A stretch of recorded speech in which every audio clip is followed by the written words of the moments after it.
Hello everyone, कैसे हो आप सब लोग। दिनेश मेडिकल लेक्चर में एक बार और आपका बहुत बहुत स्वागत है। आज की इस वीडियो में हम समझेंगे ड्रग रिएक्शन के बारे में। आज की इस वीडियो में हम देखेंगे कि ड्रग रिएक्शन किन किन कोजेज यानी कि किन किन कारणों की वजह से होता है। अगर किसी पेशेंट को टैबलेट या फिर इंजेक्शन लेने के बाद उसे रिएक्शन हो जाता है पूरी बॉडी पर, तो उस कंडीशन में उसमें क्या क्या सिम्टम्स देखने को मिलते हैं और मेनली इसके ट्रीटमेंट के बारे में आज की इस वीडियो में हम डिस्कस करेंगे। देखो, ड्रग रिएक्शन होता है। रिएक्शन विभिन्न कारणों की वजह से आपकी बॉडी में हो सकता है, लेकिन आज की इस वीडियो में हम मेनली ड्रग रिएक्शन के बारे में बात करेंगे। अगर कोई टैबलेट या फिर इंजेक्शन आप लेते हो और उसके बाद पूरी बॉडी पर ईचिंग या फिर स्किन रेशेस हो जाते हैं, ब्रीथिंग प्रॉब्लम हो जाती है और रेशेस हो जाते हैं, पूरी बॉडी पर लाल पड़ जाती है, तो उस कंडीशन में हम डॉक्टर के पास जाते हैं और डॉक्टर हमें बोलता है कि इसे ड्रग रिएक्शन हुआ है, यानी कि आप टैबलेट लेने के बाद आपको रिएक्शन हुआ है। तो उस कंडीशन में डॉक्टर उन्हें कौन कौन से ऐसे एंटी एलर्जिक इंजेक्शन या फिर एंटी एलर्जिक मेडिसिन होती है वो प्रोवाइड करता है। उन मेडिसिन के पॉपुलर ब्रांड नेम के साथ साथ मेडिकल स्टोर पर ये मेडिसिन किस नाम से मिलती है, उसमें क्या क्या कॉम्पोजिशन होता है, और मेनली अगर ड्रग रिएक्शन हुआ है तो उसको कौन कौन से इंजेक्शन और टैबलेट लगाई जाती है तुरंत, तो उसके बारे में आज की इस वीडियो में हम डिस्कस करेंगे। जो स्टूडेंट मेडिकल स्टूडेंट है या फिर जो स्टूडेंट क्लिनिक, हॉस्पिटल या फिर आरएमपी डॉक्टर है, उनके लिए ये वीडियो बहुत इंपॉर्टेंट होने वाली है, क्योंकि आज की इस वीडियो में ये एक कॉमन प्रॉब्लम होती है ड्रग रिएक्शन, जो कि पेशेंट के अंदर देखने को मिलती है।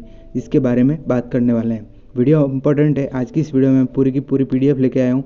ड्रग रिएक्शन किन किन कारणों की वजह से होता है, क्या उसमें सिम्टम्स होते हैं, और मेनली इसके ट्रीटमेंट के बारे में डिस्कस करेंगे।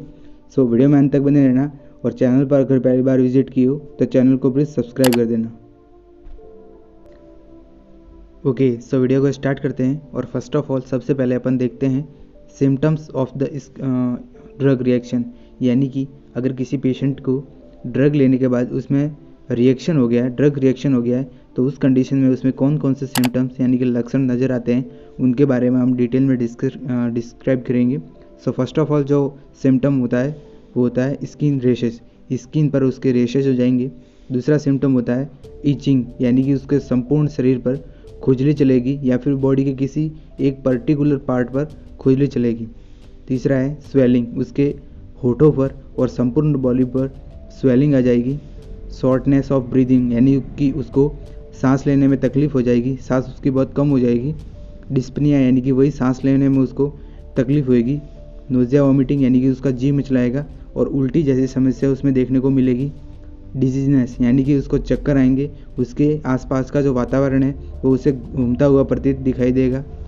Week pulse and fast pulse, कभी कभी उसकी पल्स है यानी कि जो पल्स आती है वो डाउन हो जाएगी या फिर अप हो जाएगी। लॉस ऑफ कॉन्शियसनेस, यानी कि पेशेंट लॉस ऑफ कॉन्शियस हो जाएगा, बेहोश हो जाएगा और अनकॉन्शियस जैसी स्थिति उसमें देखने को मिलेगी।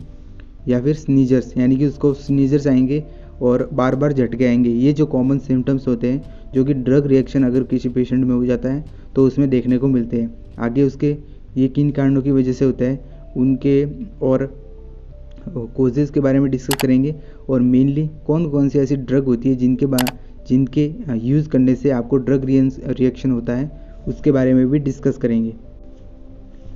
ओके, नेक्स्ट अपन देखते हैं कॉमन ड्रग फॉर रिएक्शन, यानी कि कॉमनली जो ड्रग यूज़ की जाती है जो कि ड्रग रिएक्शन अपने अंदर शरीर के अंदर रिएक्शन उत्पन्न करती है, उन मेडिसिन के बारे में देखेंगे। फर्स्ट ऑफ ऑल होती है एंटीबायोटिक ड्रग। एंटीबायोटिक का मतलब होता है बैक्टीरियल इन्फेक्शन को कम करने वाली ड्रग। वो सेकेंडरी इन्फेक्शन को प्रिवेंट करती है। फर्स्ट ऑफ ऑल टैबलेट होती है पेनिसिलिन टैबलेट। पेनिसिलिन टैबलेट भी आपके अंदर एलर्जिक कंडीशन उत्पन्न कर सकती है। दूसरी होती है एनाल्जेसिक ड्रग्स। एनाल्जेसिक ड्रग का मतलब होता है पेन किलर, यानी कि दर्द को कम करने वाली दवाई। तो उसमें जो ड्रग होती है वो जैसे एस्पिरिन या फिर आइबुप्रोफेन, इन दोनों ही ड्रग को लेने के पश्चात पेशेंट के अंदर आप इमेज में देख सकते हो इस प्रकार की कंडीशन, यानी कि उसके अंदर एलर्जी कंडीशन रिएक्शन होने की संभावना बढ़ जाती है। तीसरी ड्रग होती है कैंसर ड्रग। किसी पेशेंट के अगर कैंसर हुआ है तो उस कंडीशन में कीमोथेरेपी चलती है, और या फिर कुछ कैंसर पर्टिकुलर मेडिसिन होती है जिसका यूज़ करने के बाद उसमें रिएक्शन देखने को मिलती है। और चौथा है ऑटो इम्यून ड्रग्स, यानी कि जो ऑटो इम्यून डिजीज़ कंडीशन होती है जो खुद की ही जो एंटीबॉडीज़ होती है वो अपनी सेल्स को और टिश्यू को डैमेज करती है, तो उस कंडीशन में ऑटोइम्यून डिसऑर्डर हो जाता है और उसमें जो ड्रग यूज़ की जाती है वो भी आपके अंदर एलर्जिक कंडीशन उत्पन्न कर सकती है। ओके, सो वीडियो में आगे बढ़ते हैं और आगे अपन देखेंगे कोजेज ऑफ ड्रग रिएक्शन, यानी कि किन किन कारणों की वजह से आपके अंदर जो ड्रग रिएक्शन है वो देखने को मिल सकता है, उसके क्या क्या कोजेज होते हैं। सो फर्स्ट ऑफ ऑल जो हमारा कोज होता है वो होता है दो ड्रग को एक साथ लेने से, जैसे कि एस्पिरिन और हिपेरिन टैबलेट। जैसे कि अगर कोई पेशेंट दो ड्रग को एक साथ लेता है, जैसे एस्पिरिन एक एनाल्जेसिक कैटेगरी की टैबलेट होती है, यानी कि दर्द को कम करती है, और हिपेरिन जो इंजेक्शन या फिर हिपेरिन जो टैबलेट होती है वो खून को पतला करने का कार्य करती है। तो इन ड्रग को दोनों को एक साथ लेने से आपके अंदर ड्रग रिएक्शन देखने को मिल सकता है। दूसरा जो हमारा कोज होता है वो होता है ड्रग एंड फूड सब्सटेंट के बीच रिएक्शन होने से। कुछ ड्रग और कुछ जो फूड सब्सटेंट होता है जिसको खाने के बाद आपके अंदर ड्रग रिएक्शन हो सकता है, यानी कि उस फूड आपको अगर बॉडी पर शूट नहीं कर रहा है तो उसकी वजह से आपको ड्रग रिएक्शन देखने को मिल सकता है। तीसरा हमारा जो इम्पोर्टेंट कोज होता है वो होता है ड्रग एंड डिजीज के बीच रिएक्शन होने पर। जैसे कि कोई ड्रग लेते हैं जैसे एस्पिरिन और डिजीज लेते हैं पेप्सिक अल्सर। ये भी एक कॉमन डिजीज कंडीशन होती है पेप्सिक अल्सर, जिसमें अगर एनाल्जेसिक कैटेगरी की जो ड्रग होती है एस्पिरिन, जिसको लेने की वजह से आपके अंदर जो ड्रग रिएक्शन है वो देखने को मिलता है। आगे इसके ड्रग रिएक्शन अगर किसी पेशेंट को हो जाता है तो उसमें क्या ट्रीटमेंट करते हैं उसके बारे में डिस्कस करेंगे। ओके, सो वीडियो में आगे बढ़ते हैं और आगे अपन देखते हैं ट्रीटमेंट ऑफ ड्रग रिएक्शन, यानी कि अगर किसी पेशेंट में किसी व्यक्ति में ड्रग रिएक्शन देखने को मिलता है, ड्रग की वजह से उसमें रिएक्शन होता है, तो उस कंडीशन में उसका क्या ट्रीटमेंट होता है। डॉक्टर के पास जाता है तो डॉक्टर उन्हें कौन कौन से ऐसे इंजेक्शन लगाते हैं जो उनको सूटेबल करते हैं, यानी कि ड्रग इंजेक्शन को ड्रग का जो रिएक्शन होता है उसे कम करते हैं। सो फर्स्ट ऑफ ऑल अपन देखेंगे, जिस भी इंजेक्शन के बारे में देखेंगे उसकी मेनली 4 चीज़ों के बारे में डिस्कस करेंगे। फर्स्ट ऑफ ऑल नेम, यानी कि उस इंजेक्शन का क्या नेम होता है। कॉम्पोजिशन के बारे में देखें, मतलब उसमें कौन सी ड्रग प्रेजेंट रहती है। मेनली इसका यूज़ देखेंगे, इसका क्या उपयोग होता है, और डोज देखेंगे, यानी कि उसको सडन एसओएस इमरजेंसी कंडीशन में क्या डोज देना चाहिए, उन सभी के बारे में डिस्कस करेंगे। सो फर्स्ट ऑफ ऑल जो हमारा इंजेक्शन है उसका जो नेम होता है वो होता है एविल इंजेक्शन। आप इमेज में देख सकते हो, एविल के नाम से ये मेडिकल स्टोर पर या फिर हॉस्पिटल में मिल जाता है। एविल इसका मोस्ट पॉपुलर ब्रांड नेम होता है। कॉम्पोजिशन के बारे में देखें तो इसमें जो ड्रग प्रेजेंट रहती है वो होती है फेनिरामाइन मेलेट, इसमें ड्रग प्रेजेंट रहती है। इसका रूट IV + IM, यानी कि इंट्रावेनस और इंट्रामस्कुलर दोनों ही रूट से कर सकते हैं अकॉर्डिंग टू डॉक्टर ऑर्डर्स, या फिर पेशेंट की सीवियरिटी के आधार पर इसको लगाना होता है, लेकिन मेनली इसका यूज़ IV यानी कि इंट्रावेनस रूट द्वारा ही किया जाता है। ठीक है, यूजेस के बारे में देखें, मतलब इस इंजेक्शन का क्या उपयोग होता है। तो यह इंजेक्शन जो सभी प्रकार की एलर्जिक कंडीशन होती है, जैसे कि अगर किसी पेशेंट को ड्रग रिएक्शन हो गया या फिर मधुमक्खी के बाइट करने की वजह से उसको ड्रग रिएक्शन हो रहा है, तो ये सभी प्रकार की जो एलर्जिक कंडीशन होती है उसको ये ठीक करता है। डोज के बारे में देखें तो ये 2 ml का एम्पुल में प्रेजेंट रहता है, यानी कि 2 ml उसमें फेनिरामाइन मेलेट जो ड्रग होती है वो प्रेजेंट रहती है। यूज़ IV + IM, यानी कि इंट्रावेनस और इंट्रामस्कुलर दोनों ही रूट से कर सकते हैं, और इसको SOS में देते हैं, यानी कि पेशेंट को जब आवश्यकता होती है इमरजेंसी कंडीशन में इसका उपयोग तुरंत किया जाता है। ओके, सो नेक्स्ट इंजेक्शंस के तरफ आगे बढ़ते हैं, और अगले हमारे जो इंजेक्शन है वो होते हैं एविल + डेक्सा, यानी कि अगर किसी पेशेंट को एविल इंजेक्शंस लगाने के बाद भी उसकी जो कंडीशन है उसमें अगर फ़र्क नहीं पड़ता है, तो उस कंडीशन में अकॉर्डिंग टू डॉक्टर ऑर्डर उसे डेक्सा जो इंजेक्शन है उसमें मिक्स करने की सलाह दी जाती है। डेक्सा इंजेक्शन एक स्टेरॉइड होता है और एक एंटी एलर्जिक इंजेक्शन भी होता है, और एविल एक एंटी एलर्जिक इंजेक्शन है। ठीक है, सो कॉम्पोजिशन के बारे में देखें तो एविल इंजेक्शन में फेनिरामाइन मेलेट जो ड्रग होती है वो प्रेजेंट रहती है, और डेक्सोना जो इंजेक्शन है इसमें डेक्सामेथाजोन इंजेक्शन ड्रग प्रेजेंट रहती है। इन दोनों को ही मिक्स करके 1 ml पेशेंट को लगाया जाता है। ठीक है, अकॉर्डिंग टू पेशेंट की अकॉर्डिंग टू जो बॉडी वेट है, यानी कि केजी के हिसाब से इसको लगाया जाता है। यूजेस के बारे में देखें तो यहाँ भी ये दो इंजेक्शन भी किसी भी प्रकार की जो एलर्जिक कंडीशन है उसको सही कर देते हैं। डोज के बारे में देखें तो 2 ml इसको मिक्स करते हैं, यानी कि 1 ml एविल और 1 ml डेक्सोना इंजेक्शन इसको मिक्स करके IV यानी कि इंट्रावेनस रूट द्वारा SOS कंडीशन में, इमरजेंसी कंडीशन में अकॉर्डिंग टू डॉक्टर ऑर्डर्स और according to patient symptom severity के आधार पर तुरंत इसको लगाना होता है।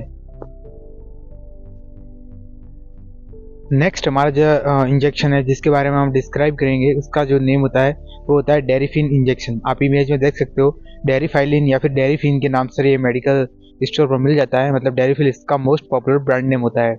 बहुत सारे लोग कमेंट करेंगे कि जो ये इंजेक्शन है डेरिफिलिन, जिसका उपयोग अस्थमा के जो पेशेंट होते हैं, यानी कि अस्थमा जो डिजीज कंडीशन होती है उसमें इसका उपयोग किया जाता है। लेकिन आप लोगों को बता दूं कि एलर्जिक कंडीशन में भी पेशेंट को शॉर्टनेस ऑफ ब्रीथिंग और डिस्पनिया यानी कि सांस लेने में परेशानी हो सकती है, तो उस कंडीशन में अकॉर्डिंग टू डॉक्टर ऑर्डर इस इंजेक्शन को लगा सकता है।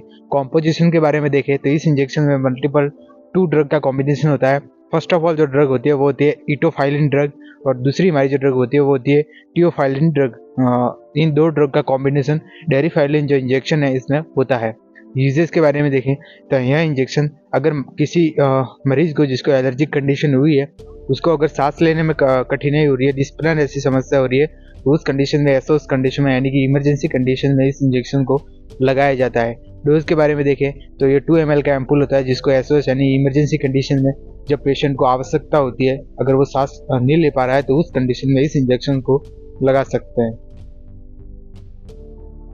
नेक्स्ट हमारा जो एंटी एलर्जिक इंजेक्शन होता है उसका जो नेम होता है वो होता है प्रोवेल इंजेक्शन। आप इमेज में देख सकते हो, प्रोवेल इंजेक्शन के नाम से मेडिकल स्टोर पर या फिर हॉस्पिटल में मिल जाता है। कॉम्पोजिशन के बारे में देखिए, मतलब इसमें कौन कौन सी ड्रग का कॉम्बिनेशन होता है, तो इसमें 1 ड्रग जो प्रोवेल इंजेक्शन होता है उसमें 1 ड्रग का कॉम्बिनेशन होता है और ड्रग नेम होता है प्रोमेथाजिन ड्रग। ठीक है।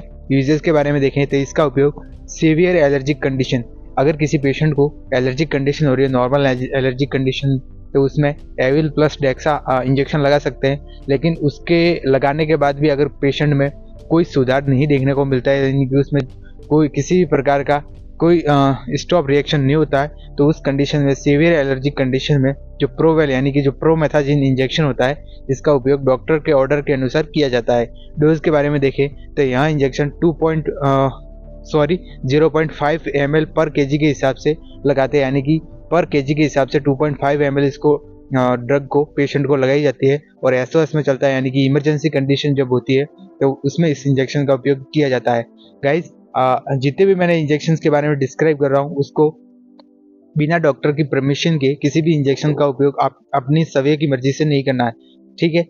अगर आप ऐसा करते हो तो पेशेंट को जान को खतरा हो सकता है। और अगला और लास्ट हमारा जो एंटी एलर्जिक इंजेक्शन होता है जिसके बारे में हम डिस्क्राइब करेंगे, उसका नेम होता है एड्रेनालाइन इंजेक्शन। आप इमेज में देख सकते हो, एड्रेनालाइन इंजेक्शन के नाम से ये मेडिकल स्टोर पर मिल जाता है। डोज के बारे में देखें तो यहाँ 0.5 ml पर केजी के हिसाब से एसओएस कंडीशन में और डॉक्टर के ऑब्जर्वेशन में, यानी कि अगर डॉक्टर वहाँ पे मौजूद है तो इस इंजेक्शन का उपयोग किया जाता है। यह इंजेक्शन सीवियर एलर्जिक कंडीशन को ठीक करने के लिए इसका भी उपयोग किया जाता है, यानी कि सीवियर जो हाइपर सेंसिटिविटी रिएक्शन होता है उसको कम करने के लिए इस इंजेक्शन का उपयोग डॉक्टर के ऑब्जर्वेशन में इसका उपयोग किया जाता है। यह इंजेक्शन 0.5 ml पर केजी के हिसाब से बच्चे को लगाया जाता है। लेकिन अगर किसी पेशेंट को उसकी जो सुधार है किसी तो नहीं हुआ है, तो उस कंडीशन में रिपीट अगेन आफ्टर 10 मिनट्स, अगर किसी प्रकार का सुधार उसमें नहीं देखने को मिला है तो उस कंडीशन में 0.5 ml पर केजी के हिसाब से उसको वापिस रिपीट करना है, वापिस उसको 10 मिनट बाद ये इंजेक्शन लगाना है। यूजेस के बारे में देखें तो यह इंजेक्शन सीवियर जो हाइपर सेंसिटिविटी रिएक्शन होता है, सभी इंजेक्शन लगाने के बावजूद भी अगर किसी पेशेंट को एलर्जी कंडीशन सही नहीं होती है, ड्रग एलर्जी, तो उस कंडीशन में जो एड्रेनालाइन जो इंजेक्शन है इसका उपयोग किया जाता है। ठीक है। सो उम्मीद करता हूँ मैंने जितने भी एंटी एलर्जिक इंजेक्शंस और सिम्टम्स कोजेस के बारे में डिटेल में डिस्कस किया है वो आपको समझ में आया होगा। ये वीडियो मेडिकल स्टूडेंट्स या फिर जो स्टूडेंट आरएमपी डॉक्टर है, क्लिनिक पर वर्क करते हैं, उनके लिए बहुत इंपॉर्टेंट थी। सो वीडियो पसंद आई हो तो वीडियो को लाइक कर देना। चैनल पर अगर पहली बार विजिट किया हो तो चैनल को प्लीज सब्सक्राइब कर देना। हम मिलते हैं किसी न्यू और एजुकेशन वीडियो में किसी और न्यू और इंटरेस्टिंग टॉपिक में। तब तक के लिए जय हिंद, जय भारत।